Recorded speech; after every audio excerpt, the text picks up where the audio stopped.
Go find your basket of fruit and pick out an apple you think looks good.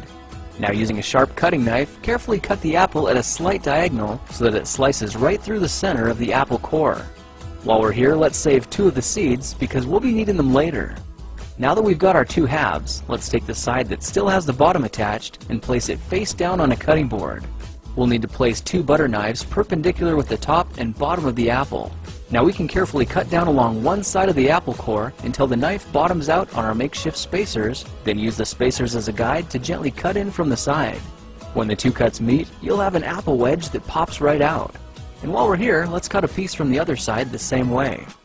Now our goal with these is to cut out 3 more L-shaped wedges about 1/4 inch thick. And this time, rather than cutting in sideways toward your fingers, try turning the piece over so you can cut downward and meet the first cut at the bottom. Now with a little wiggle, a new apple wedge should break free.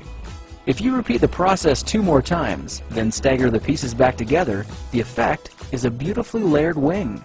Now just cut the other piece the same way and your swan's body should look like this. To make a place for the head, all we need to do is carefully cut into the front of the body and gently lift the pieces out to reveal a clean and fairly deep groove.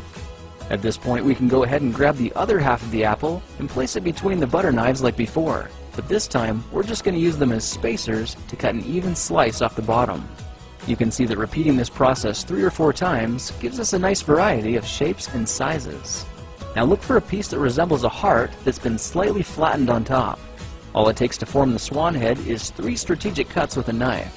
I made 1 angled cut to form the head, a horizontal cut to form the neck, and 1 slanted cut at the bottom for the base. Now you should be able to see how this is coming together, and to clean it up a bit, just use your knife to round off the sharp edges. All that's left now is to place the apple seeds where you think the eyes should go, then use the side of a butter knife to press them firmly into position. When both eyes look good, simply drop the neck into place, and you're done. You've just created a beautiful and decorative apple swan. I spritzed mine with a bit of lemon juice to help prevent it from turning brown, then put it on display to show off for our dinner guests later that night. If you try using different apples, you'll get a nice contrast of colors, and every bird will look a little bit different. Well, now you know how to take any ordinary apple and turn it into a decorative and edible apple swan. If you like this project, perhaps you'll like some of my others. Check them out at thekingofrandom.com.